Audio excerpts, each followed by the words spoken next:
Assalamualaikum warahmatullahi wabarakatuh. Perkenalkan, nama saya Satria Hana dengan NIM C1C025067 dari kelas R11 Akuntansi. Pada video presentasi perpajakan materi ke-10 kali ini, yang akan dibahas adalah mengenai dasar perhitungan pajak, depresiasi, dan amortisasi. Baiklah, langsung saja. Di slide pertama ada latar belakang. Yang latar belakang ini kenapa harus dibahas mengenai materi ini. Jadi dalam perekonomian suatu negara, pajak itu merupakan sumber utama penerimaan untuk mendukung pembangunan, yakni pembangunan nasional. Sehingga pemahaman tentang perhitungan pajak itu penting bagi wajib pajak agar sesuai dengan aturan yang berlaku. Kemudian selain itu, konsep amortisasi dan depresiasi dalam pajak itu berpengaruh terhadap laba dan besarnya pajak yang harus dibayar, sehingga keduanya perlu untuk dipahami dengan lebih baik. Ada beberapa rumusan masalah. Yang pertama, apa yang menjadi dasar perhitungan pajak, kemudian apa yang dimaksud dengan depresiasi, dan apa yang dimaksud dengan amortisasi. Langsung saja, yang pertama mengenai dasar perhitungan pajak. Jadi menurut Undang-Undang Nomor 7 Tahun 2021 dalam Undang-Undang HPP, atau yang dimaksud dengan harmonisasi peraturan perpajakan, yang merupakan perubahan atas beberapa undang-undang perpajakan, salah satunya pada perubahan atas Undang-Undang Nomor 7 Tahun 1983 tentang pajak penghasilan. Itu dimaksudkan bahwa DPP atau dasar pengenaan pajak merupakan jumlah harga jual, penggantian, nilai impor, nilai ekspor, atau nilai-nilai lain yang ditetapkan dengan keputusan Menteri Keuangan yang digunakan untuk menghitung besarnya pajak yang terutang. Jadi secara umum, dasar pengenaan pajak itu adalah total nilai objek pajak atau harga jual yang menjadi dasar perhitungan tarif pajak menurut perundang-undangan. Selanjutnya, masih mengenai dasar pengenaan pajak. Jadi untuk wajib pajak dalam negeri atau yang berbentuk BUT pada bentuk usaha tetap itu dikenakan dasar pengenaannya ada pada penghasilan kena pajak.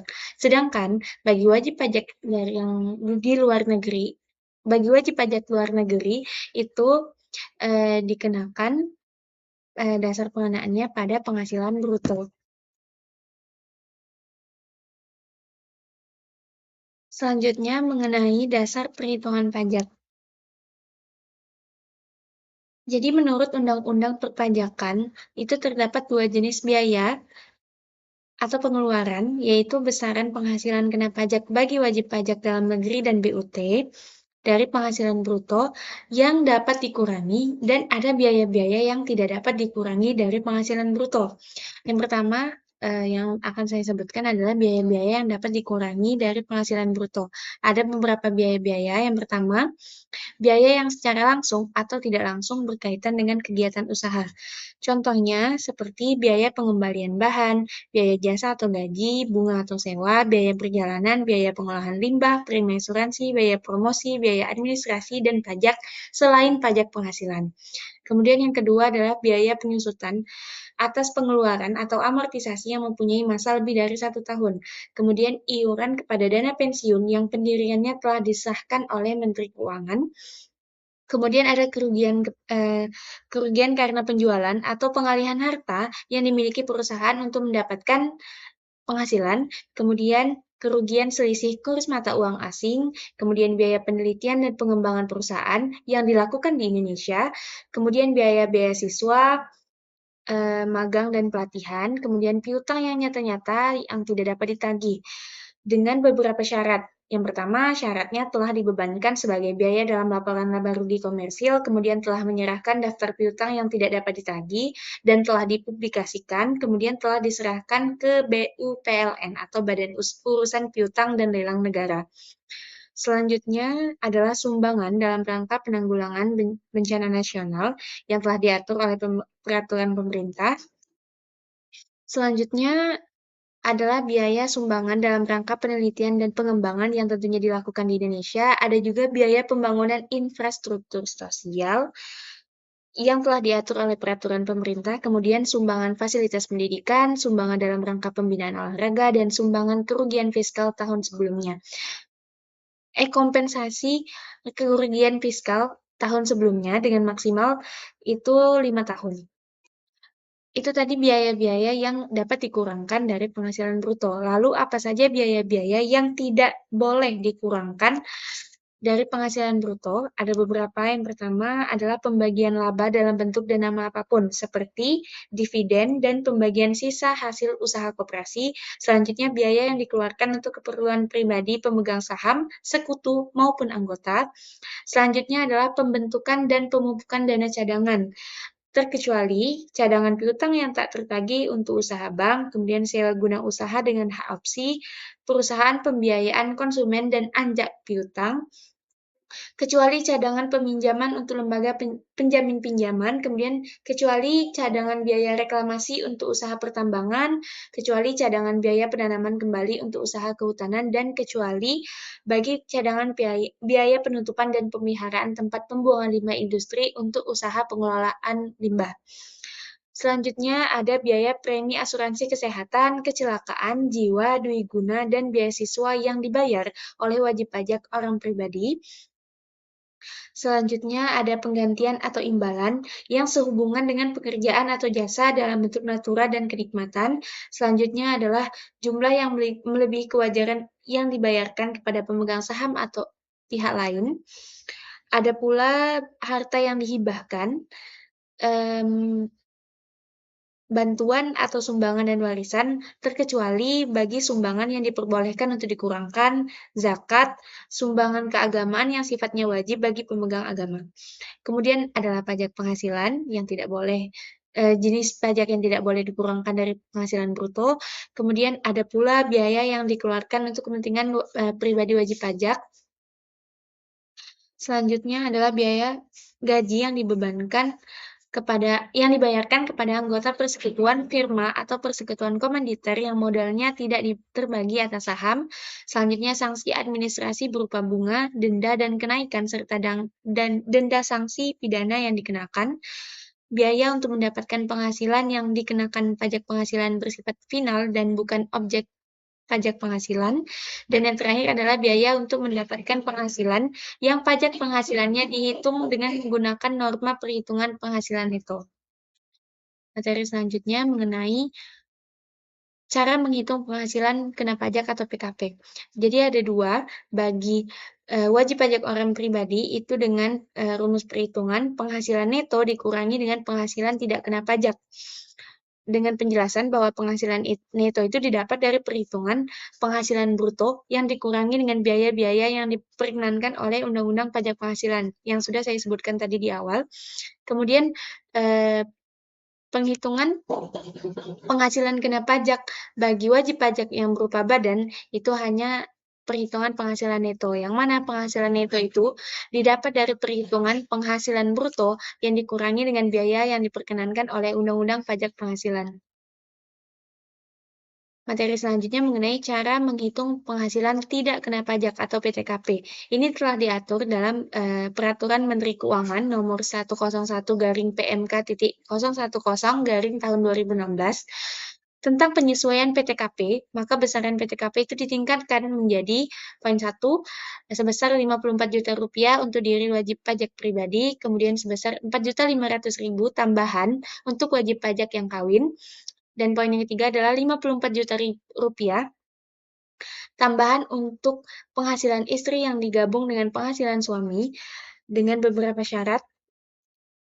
Syaratnya adalah yang pertama, penghasilan istri itu tidak semata-mata diperoleh dari suatu pemberi kerja yang telah dipotong pajak berdasarkan pajak penghasilan pasal 21.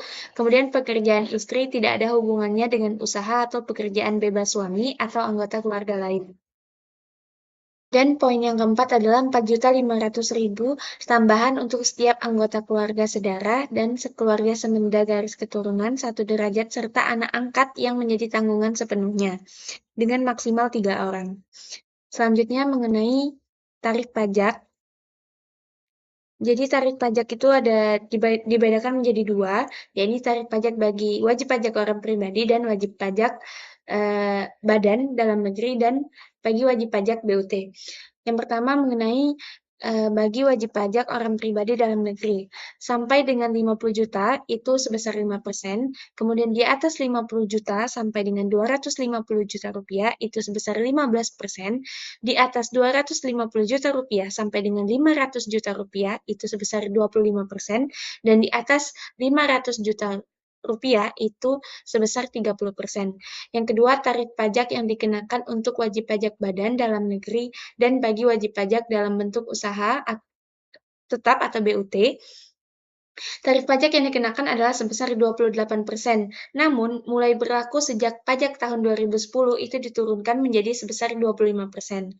Dengan bagi wajib pajak badan dalam negeri itu berbentuk perseroan terbatas, maka akan memperoleh tarif lebih rendah 5% dari tarif yang berlaku. Artinya tarif yang berlaku dikurangi 5%. Kemudian yang kedua adalah bagi wajib pajak badan dalam negeri dengan peredaran bruto sampai dengan 50 juta rupiah itu maaf dengan sebesar 5 miliar itu dengan tarif pengurangan tarif sebesar 50% yang dikenakan atas pajak penghasilan kena pajak atau PKP. Selanjutnya, cara menghitung pajak penghasilan, satu bagi wajib pajak badan itu adalah penghasilan kena pajak dikalikan dengan tarif pasal 17, atau penghasilan neto dikalikan dengan tarif pasal 17. Atau yang lebih jelasnya adalah penghasilan bruto yang dikurangi dengan biaya yang diperkenankan oleh Undang-Undang Pajak Penghasilan dikalikan dengan tarif pasal 17. Kemudian yang kedua adalah bagi wajib pajak orang pribadi itu sama dengan penghasilan kena pajak dikalikan tarif pasal 17 atau penghasilan neto itu dikurangi PTKP dan dikalikan dengan tarif pasal 17 atau yang lebih jelas adalah penghasilan bruto yang dikurangi dengan biaya yang diperkenankan oleh Undang-Undang Pajak Penghasilan, kemudian dikurangi dengan PTKP dikalikan dengan tarif pasal 17. Selanjutnya adalah mengenai depresiasi. Menurut Undang-Undang Pajak Penghasilan, depresiasi atau penyusutan merupakan konsep alokasi harga perolehan harta tetap berwujud. Untuk menghitung besarnya penyusutan harta tetap yang berwujud dibagi menjadi dua golongan. Yang pertama adalah golongan harta tetap berwujud yang bukan berupa bangunan dan terdiri dari 4 kelompok harta berwujud, yakni mempunyai masa manfaat 4 tahun, kemudian kelompok kedua mempunyai masa manfaat 8 tahun, kelompok ketiga mempunyai masa manfaat 16 tahun, dan kelompok keempat itu mempunyai masa manfaat 20 tahun.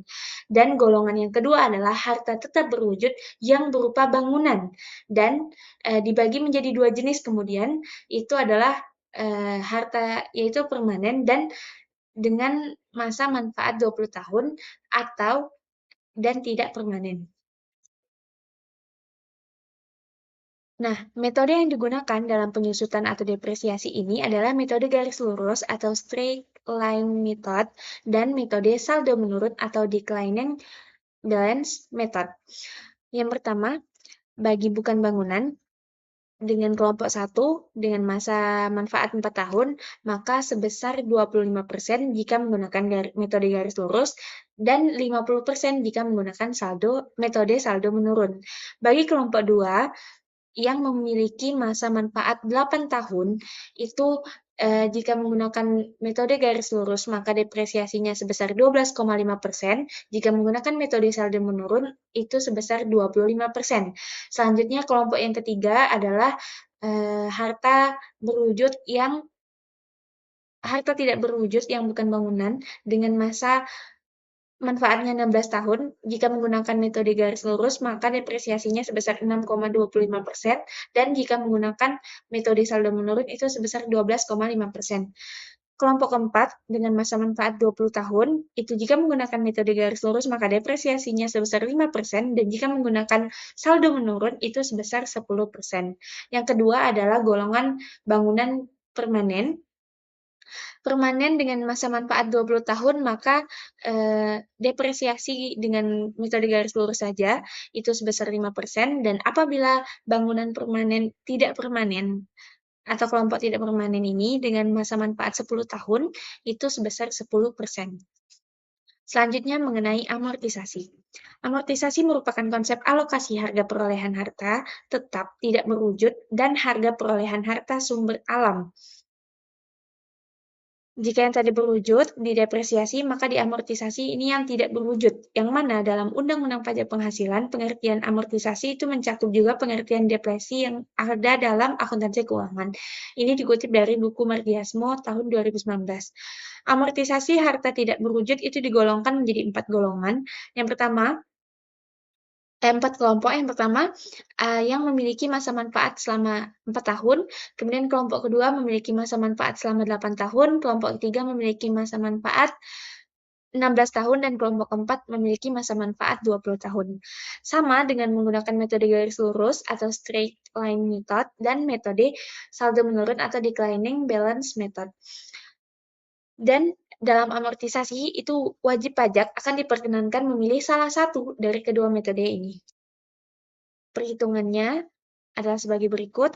Harta tidak berwujud jika di kelompok 1 yang memiliki masa manfaat 4 tahun, maka jika menggunakan metode garis lurus itu amortisasinya sebesar 25%, dan jika menggunakan metode saldo menurun itu sebesar 50%. Kemudian kelompok yang kedua dengan masa manfaat 8 tahun, jika menggunakan metode garis lurus amortisasinya sebesar 12,5%, dan jika menggunakan metode saldo menurun itu amortisasinya sebesar 25%. Kelompok yang ketiga dengan masa manfaat 16 tahun, jika menggunakan metode garis lurus, maka amortisasinya sebesar 6,25%, dan jika menggunakan metode saldo menurun, itu amortisasinya sebesar 12,5%. Dan kelompok yang keempat adalah dengan harta yang memiliki masa manfaat selama 20 tahun, apabila menggunakan metode garis lurus, amortisasinya sebesar 5%, dan menggunakan saldo menurun, amortisasinya sebesar 10%. Tarif, metode, dan juga kelompok amortisasi seperti yang tertera di atas ini adalah berlaku juga pada pertama, apabila pengeluaran untuk biaya pendirian dan biaya perluasan modal suatu perusahaan, dan berlaku pada pengeluaran yang dilakukan sebelum operasi komersial. Kita masuk pada akhir materi, yakni kesimpulan. Jadi perhitungan pajak itu merupakan aspek penting yang harus dipahami oleh setiap wajib pajak, baik itu orang pribadi atau individu maupun yang berupa badan ataupun bentuk usaha tetap atau BUT, karena berkaitan langsung dengan kewajiban perpajakan. Dalam hal ini, depresiasi dan amortisasi juga berperan penting untuk mengalokasikan biaya aset selama masa manfaatnya yang turut memengaruhi laba dan besarnya beban pajak yang terhutang. Demikian materi mengenai dasar pengenaan pajak, dasar perhitungan pajak, depresiasi dan amortisasi. Saya akhiri. Wassalamualaikum warahmatullahi wabarakatuh.